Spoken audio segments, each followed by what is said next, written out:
1,000 years old? Why are you falling in love with a teenager? Bombastic side-eye doesn't even cover it. Thank you so much to these people right here. I am giving y'all the shout outs because if it wasn't for y'all, I wouldn't have come up with this idea. After going over the glamorization of male violence in romance movies in recent years, quite a few of you commented noting, Becky, this has been around. This did not just start here. And you know what? Y'all were right. Y'all had a point, and I thank you for it. This genre in particular, okay, we had a ton. Come 2008/2009, these 2 years, we got hit with horny vampire after horny vampire after horny ass vampire. It was insane. It was an epidemic. We did not just get one, not two, but 3 vampire romances back to back within 2 years. Within, not even 2 years, I would say, within a year of each other. First came the hit HBO TV show True Blood in September 2008. 2 months later, the same year, November 21st, 2008, came Twilight, the first Twilight movie. Then come a year later, September 10th, 2009, and we get the hit CW TV show, The Vampire Diaries, which is absolutely insane. What do these all have in common? Horny vampires. And I'm here to talk to you today about how absolutely cracked the whole vampire idea really is. The whole romanticization of vampires, how cracked it is, because what the hell? I've killed people before. I don't care. What the fuck? If you really stop to think about it, it's weird as shit. Why the fuck are these old ass men going for teenagers? It's weird. They're nasty, but then also giving some leeway here because, to be honest, if I have to admit it, yes, I was a fan. I have the whole freaking Twilight series on this bookshelf as we speak. Here it is. Oh. These are, ooh, ew. Ooh, that's dusty. Not to ruin the fun of anybody, right? Because I absolutely understand the appeal. Let's not forget how these are supernatural. These are 100% fantasy fiction. Like, you know that there's not an actual vampire out there trying to harvest human flesh. There's no one that actually sparkles in the sunlight. This is the skin of a killer, bro. I don't think anyone is looking at these relationships as what they should be striving for in their own relationship. I don't think anyone is looking at these and are going, yes, I cannot wait for my boyfriend to suck on my blood. Unless you're Megan Fox and MGK. All of this to say, I don't blame people. Let's have a quick overview on how this even came to be. So originally, vampires were meant to be scary, right? We were supposed to be absolutely terrified of them. If you're unaware, the whole concept of vampires originated in Eastern Europe and specifically in Bulgaria about 1,000 years ago. The first known reference to vampires was in an old Russian text in 1047. Can you believe that? Vampires have been around for this long. The word vampire was first written in 1725, and the concept of vampires has evolved over time, influenced by a combination of Eastern European folklore and new empirical research tools. It was supposed to be a frightening concept. Vampires were supposed to be known as being these creatures that take the life out of you from your blood, that they just feed off of you and you should run away. Run away from these beasts. It wasn't until the 1820s that vampires began to be romanticized. And the modern vampire was born in 1890 with the publication of The Vampire by John Polidori. The story was highly successful and arguably the most influential vampire work of the early 19th century. Afterwards, there was obviously Bram Stoker's Dracula, which is another well-known portrayal of the vampire, and paved the way to 20th century's embrace of the vampires as misunderstood, even sympathetic creatures. This is also then seen in the work of Anne Rice, novels. She is the one who wrote Interview with the Vampire, as well as Queen of the Damned and The Vampire Lestat. So with John Polidori's novel The Vampire, and then paired up with Anne Rice's romanticized versions of these vampires, is when they really started being more of these sexualized beings. These alluring creatures who were dark and mysterious and good looking. Afterwards, there were also films such as The Lost Boys that came out in 1987. If y'all aren't aware of The Lost Boys, that one's a good one. And even my dad, I asked my dad about this because he's a big fan of The Lost Boys, and he said that one was huge when he was growing up. Then obviously we would get works like Buffy the Vampire Slayer, the film adaptation of Interview with a Vampire, which obviously if you look at the cast, I mean, hello. Bite me. Moving it along to now the huge vampire craze that I'm talking about, which was True Blood, Twilight, and The Vampire Diaries. So now that I've enlightened you a little bit on the history there, let's talk about how weird it is that these age gaps, like, what even are they?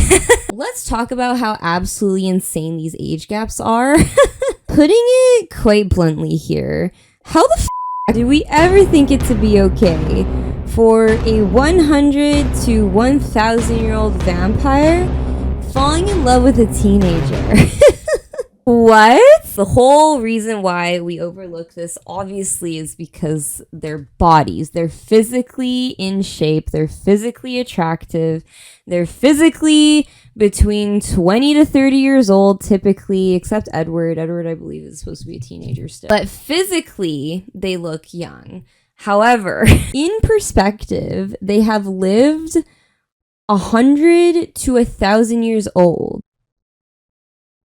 Think about it for 2 seconds. In real life, when we look at groomers, when we look at people like Aaron Taylor Johnson and his wife, how Elizabeth Gillies was only 16 years old and started dating her guy when he was 36, how Aaron Taylor Johnson knew his wife since he was a teenager, as she was supposedly a family friend.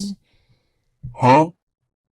How absolutely nasty we deem those relationships, because yes, it is grooming, being taken advantage of people who are 20 years their senior. Put it into perspective of these teenagers, specifically Bella and Elena, are dating these vampire men who are 100 years their senior. 100 years their senior. Is that not weird? Is that not insane? What the hell? The logistics of it is absolutely cracked. There's also the point, why are these 100-year-old men going for teenagers? Yes, they have technically lived for that many years, so their mind should be at 100 years old, how old they are. That is why Edward speaks the way he does. That's why he doesn't use teen slang when he's talking to Bella. That's in the chat for Jacob. Yeah, I had a couple thoughty vampires, but no cap, I'd be drinking them blood for real.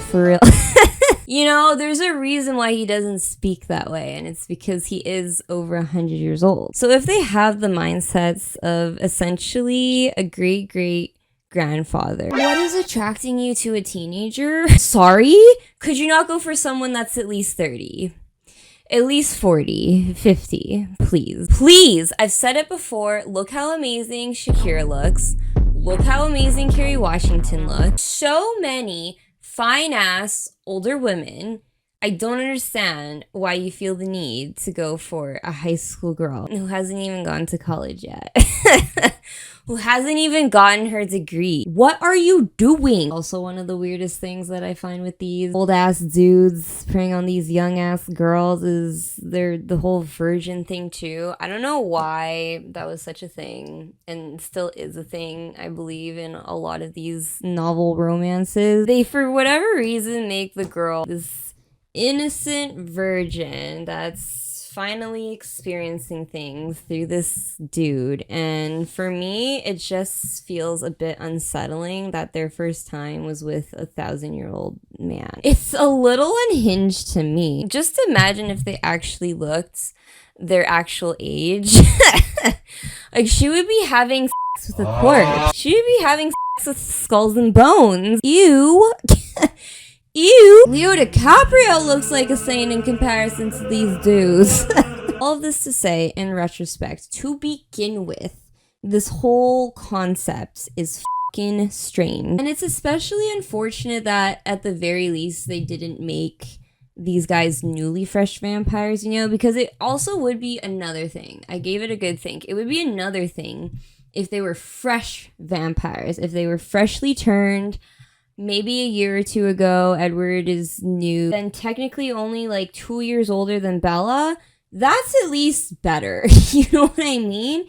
If they at least made these guys just a few years into their vampirehood and then falling for these girls, then at least it's a bit, a bit more acceptable. Edward is 104 years old.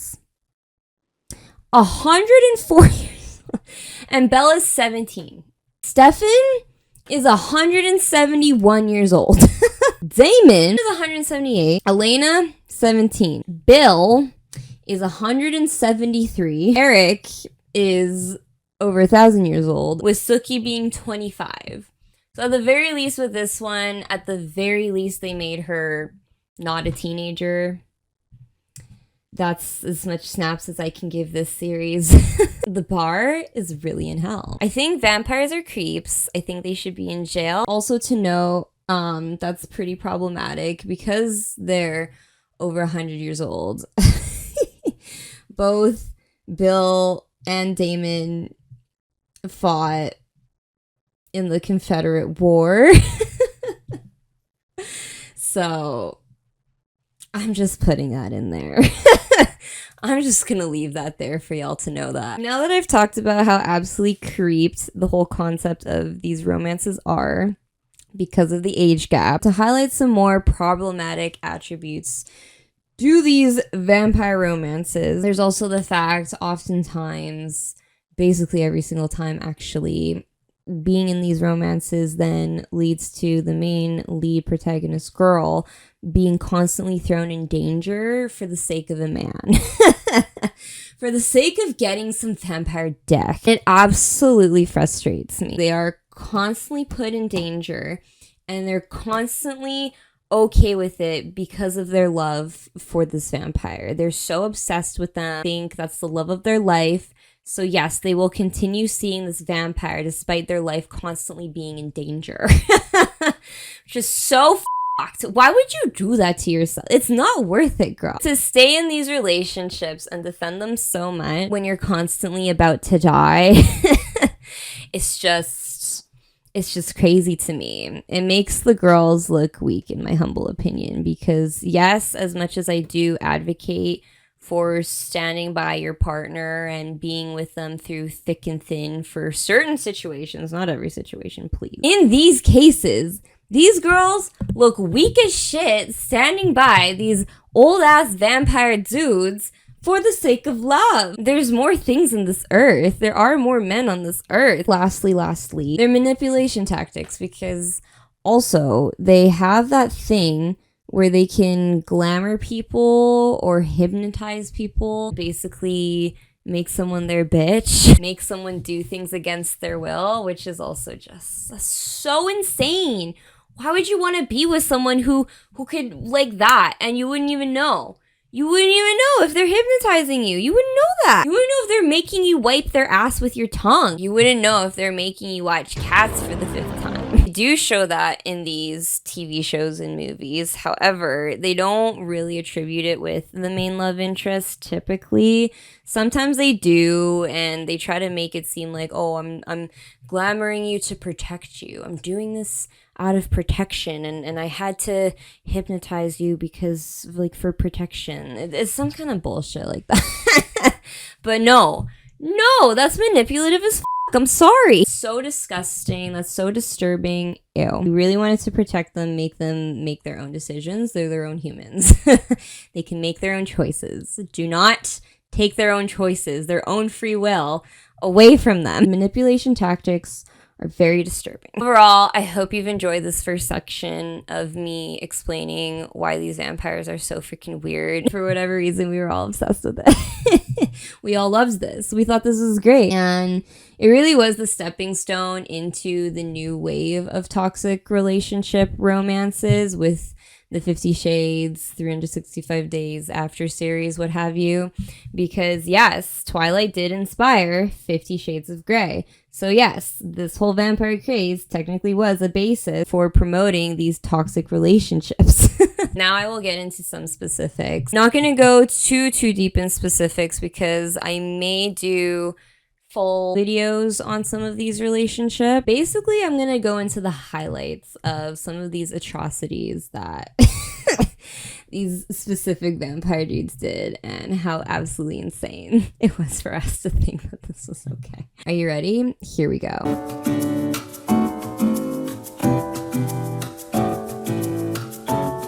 Starting with Bill. Let's start with Bill because he got voted the most problematic in my poll, and I agree. I cannot fucking stand Bill, and I cannot stand him and Sookie's relationship. But they were the main ones. They were the main couple of the series. A few things to know about Bill here. Okay. Even though he himself was in a very toxic, manipulative relationship, where the woman turned him into a vampire against his will and basically made him her plaything throughout the years they were together, he still did a lot of shit to people while with her. Again, I get it that it was kind of against his will, but also he did these things. Also, he killed a lot of people with her. So there is that really, really dark past of Bill, right? But then it really gets worse here because here we have Sookie. Okay. For the first 3 whole seasons, we're to believe that she first fell in love with this dude, was instantly hooked on him, and they were just insta love. And honestly, I could talk about that. I do want to talk about them more in a separate video, but this was so goofy to me.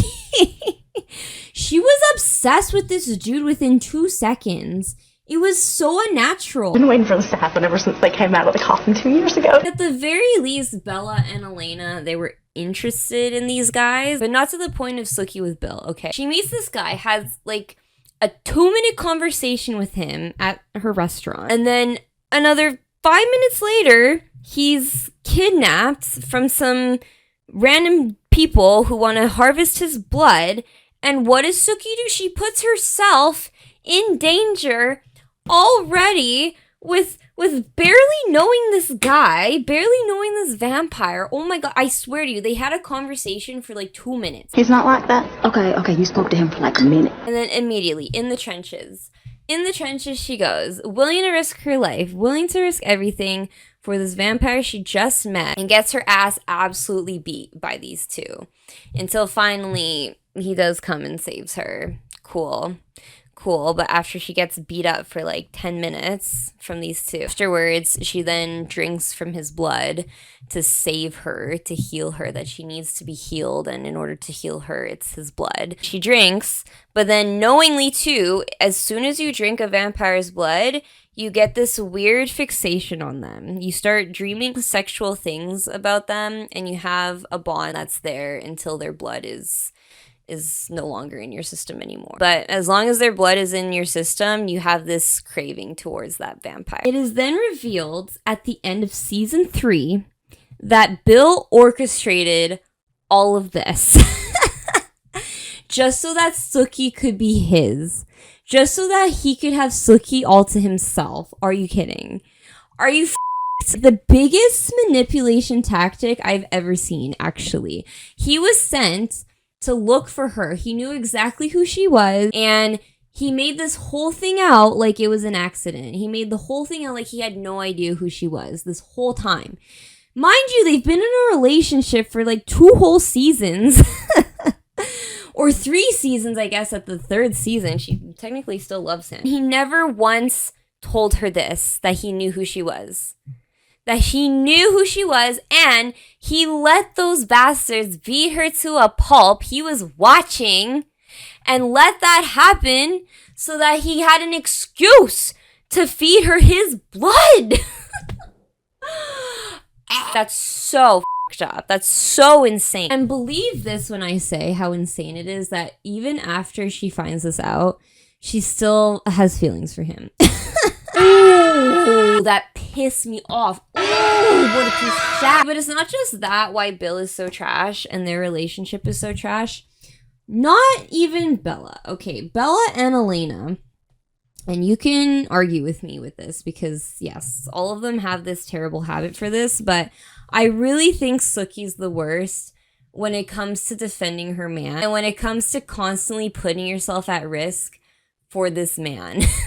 When it comes to doing the absolute most for this dude who's not even worth 2 cents of your time. From season 1 onwards, she does multiple things from being in this relationship with Bill that put her life at risk. Also, I haven't mentioned it yet, but she can read minds except for vampires' minds. So it ends up being a tool that other vampires catch wind of and want to utilize. But it's always because of her involvement with Bill. None of this would be happening if she was not in a relationship with Bill.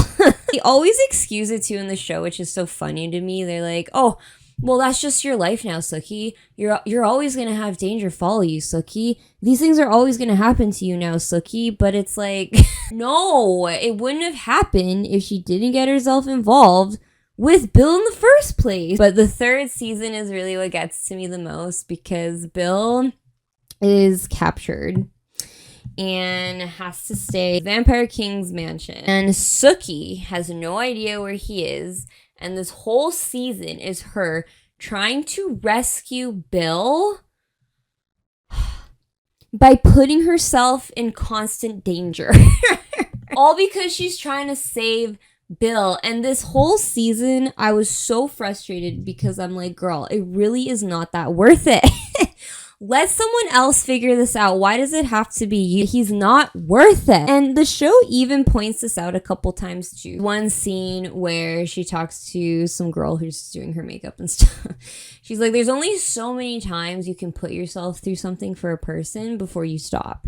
Before you tell yourself it's enough. But how many bullets you gonna take for somebody? So they make that point from that girl. And then this guy that she's trapped with also makes the point. Your life becomes about these vampires. Soon you don't have a life anymore and it's just focused on these vampires as soon as you get in a relationship with one. Your life changes to suit them. You start missing work, can't get up in the morning, can't stand to leave them after dark. And it's true. That is literally what we have seen from season 1. She was just this nice old waitress when we got introduced to her, and then we don't even see her waitressing. Is the diner okay? She's constantly asking him to take time off of work because of some shit that she's dealing with Bill. And that's when I started to clue in like, hey, yes, like her life is literally revolving around this dude now, which is not okay. Always bitching to people how Bill is everything to her. Bill does try to do the noble thing, and this is a theme that happens because Edward also does this. He tries to do the noble thing by breaking up with her so that she doesn't come looking for him. He's not doing shit. She's still, even despite him breaking up with her, she's like, no, I need to make sure he's okay. I need to make sure he's okay. I'm gonna go look for him. And then eventually when she does rescue him, he does feed on her blood, with her willingly saying to feed on my blood. He feeds on her to regain his strength and then nearly kills her in the process. This is where her friends tell her, get away from Bill. And then again, for continuous episodes after this, after she is able to come back to life because of him, which I guess, yes, he saves her, but he put her in that position in the first place, where he nearly sucks her dry. Yeah, she still is constantly defending him. To everyone, she still constantly defends him. And even Tara says, you sound like one of those stupid girls defending an abusive relationship, and I'm not having none of this. And Sookie's just like, well, he's everything to me. He's the love of my life, so I'm gonna go get him. I don't care. I don't care. And I'm like, am I supposed to be clapping? And his attitude, right? He has this constant, oh, poor me, victim attitude. Has this constant blaming other people than himself attitude. And it pisses me off. He's like, Suki, I didn't know what I was doing. I didn't know what I was doing. And I made sure I brought you back to life. But that was not me. That was not I. Shut the fuck up. Oh, and also his jealousy towards Eric and how he acts like a complete incel. Now his insecurities show throughout his actions with Eric. He's always telling Eric to go away from Suki and that she's his. I hate the ownership in this show too. There's truly, even in Twilight and Vampire Diaries, there's no ownership, right? But in this show, they're always saying she's mine. Drank from each other's blood or some shit. Like, they're theirs. And I absolutely hate that. So Bill is constantly saying how Suki is his. That's his. And like she's some property or some shit. Constantly putting Eric in these positions where he could easily die and choosing not to save Eric from certain situations just because of how threatened he feels by him. And then, yes, Eric is the one that tells Suki eventually how Bill manipulated their first meet. And what does Bill do? Bill literally tries to have Eric killed. He literally tries to kill Eric just because Eric is one of the only ones that know about this. And Eric himself threatened Bill before with telling Suki the truth. So because Bill wants Suki so bad and wants to cover the secret so bad, he literally tries to kill Eric. Just so that he could not tell Suki about his manipulative ass ways and how he manipulated their first meet. He literally goes to that extent to try and kill Eric because of this. Yup, Bill overall is the biggest piece of shit. I absolutely hate him and this relationship. I cannot believe how romanticized it was. Moving on to Damon, because I would put him in the middle.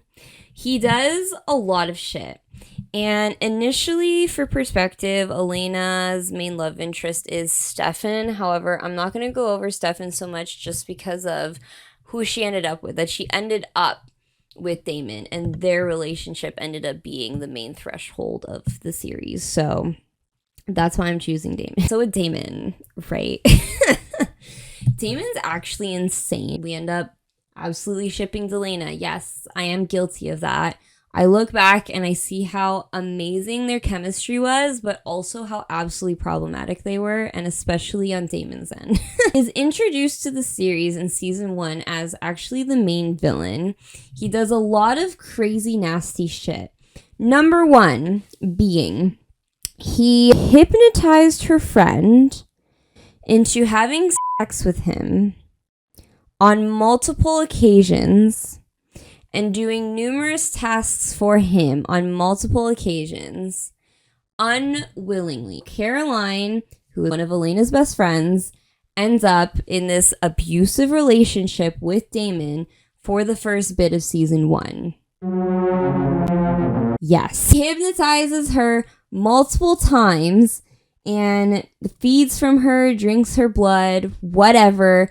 And then she then gets hypnotized into forgetting all of that happened so that he can constantly use her again and again for his own selfish purposes. How insane. How absolutely disgusting. He also just kills a lot of people. In season 1, he kills his brother's best friend just to hurt him. Literally just to hurt him. Kills their uncle and his pregnant wife. Yup. Yup. He turns this one random bitch into a vampire and then neglects her. After he turns her into a vampire, he just lets her rampage and kill random people and run free throughout the streets, being a menace to society that he created, and lets her die because of her being this way and him not being accountable for turning her. And I think the craziest thing of all, because this is in relation to Elena, who ends up being the love interest that they end up together, he literally snaps her brother's neck in front of her face. In front of her face. Murdering the woman that he loves, brother, in front of her face just because he's sad. Just because he's sad that he didn't get her and that she said that she would always choose Stefan and always pick his brother. yeah. How do you come back from that? That's actually so crazy. I don't know. But yet we loved them. Those are like the main points I wanted to say about Damon. There is definitely more, don't get me wrong. I would like to do a full analysis on him and Elena's relationship, but out of the three, this one is the second most toxic, just because at the very least he didn't manipulate their first meet. He kind of did, but in a more harmless way. Eventually, when Elena does start having feelings for Damon, that's more on her own accord, you know? And it's after a few seasons of her absolutely despising him, you know? It all mostly comes down to her choosing him on her own will. He does a lot of shit, but I would argue not so much in accordance to Elena. Again, the reason why she's in this to begin with is because of Stefan and not so much Damon. But, I mean, she still stays in it with Damon and still is at constant risk. She turned into a vampire now. She's a vampire now at that point. All this to say, yeah, their relationship, definitely not perfect. He's definitely but I would argue not as bad as Bill. And in terms of Elena, not as bad as Bill. But that killing Jeremy, that killing her brother, that was a really big one for me. Yes, toxic in the sense that he was still being jealous over his brother because the original girl that they... How did I not mention this? Okay, also with Damon and Elena, he was obsessed with her, and Stefan was obsessed with her initially because she looks exactly like a bitch they used to fuck back in the day. Literally, the girl they were in love with back in the day. Spitting image of her, and that's why they're initially obsessed with her. Oh my god, how did I miss that? Isn't that whack? Isn't that so weird? Both say that they ended up falling for the girl that she is, and they love her because of who she is and not just because of what she looks like. But to begin with, right, their initial obsession over her is because she looks like their ex.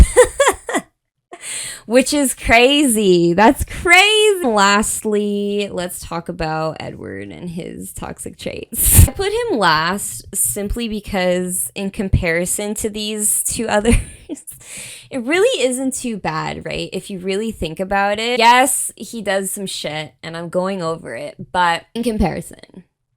But again, the bar really is in hell. Her being at constant danger is from being with Edward, and her allowing to be in constant danger is Edward because he's choosing to be in love with a 17-year-old. He has more so creepy habits, I would say, in comparison to the others, because there's the whole him watching her sleep, right? I like to watch you when you sleep. Are you Santa? He sees you when you're sleeping. He knows when you're awake. Edward Cullen is Santa Claus. Confirmed. I don't know why that was deemed as romantic when we first saw it. I don't know why I thought that was like the hottest thing ever. Like, wow, he's so obsessed with her. He sees her when she's sleeping. That's amazing. There's also him claiming to be protective of her, which, yes, he does protect her from the nasty vampires, but also, again, she wouldn't be in that position to begin with if she wasn't associated with him. And if he didn't bring her to vampire baseball. The way he was so thoughtless in this is just so comical to me, because here you have these killer vampires on the loose. He knows it, she knows it, and yet he thinks it's a good idea to bring her out in the open in this random abandoned field to vampire baseball. Oh, he makes a point. He's like, I'm so sorry. I was so careless. I shouldn't have brought you here. Like, yeah, you shouldn't have. In a way, I thank Edward, because if he hadn't, then we never would have gotten epic vampire baseball. Supermassive black hole. He's also overly protective to the point where it's not protective anymore. It's controlling. She's always had that friendship with Jacob there, but it starts to develop that much more in the sequel, New Moon. And because they have such a bond, he is constantly telling her no, that she cannot spend time with Jacob. Controlling who she can or cannot see. My guy, that is not your place. You cannot control her. To be fair, Jacob is in himself toxic as shit. That's a whole other video, honestly. And I get Edward being worried, but then to go to the point of wrecking her truck just so that she literally could not get to Jacob and could not see Jacob? Absolutely not. To literally go to that length to prohibit her from seeing Jacob. His whole breakup with her in New Moon, that was just dumb of him. Very well knowing that she has isolated herself from others. Being with you, you are the only thing she knows. To then removing yourself from her, but by saying that you no longer want to be with her, you're not in love with her anymore, to hurt her, to make it easier for her to forget you. No, why don't you just simply say, I am leaving for your protection. I don't think this is good. Please do not follow me because Bella, I love you. This is why I am leaving. Because I don't want you in danger anymore. Why couldn't he just say that? Why can't you just say it how it is? Like, yes, there is that risk that she still chooses to be in love with you and follow you or whatever. Whatever. That's her choice. Again, that is her choice. But by him saying these nasty things to her, he literally put her in a depression for no reason. And again, I know, I hold Bella accountable for her own actions. She's her own person. And her putting herself at constant danger just to see Edward was her choice. I get that.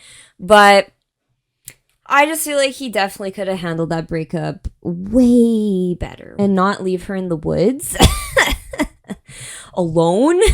If you're trying to protect her, my guy, I don't think leaving her stranded in the middle of nowhere is it. In the first movie especially, he was quite the stalker to Bella. There was that scene where he does save her, technically, yeah, that's nice and all, but to begin with, he says to her how he was somewhat away, trying to keep his distance, but he was stalking her.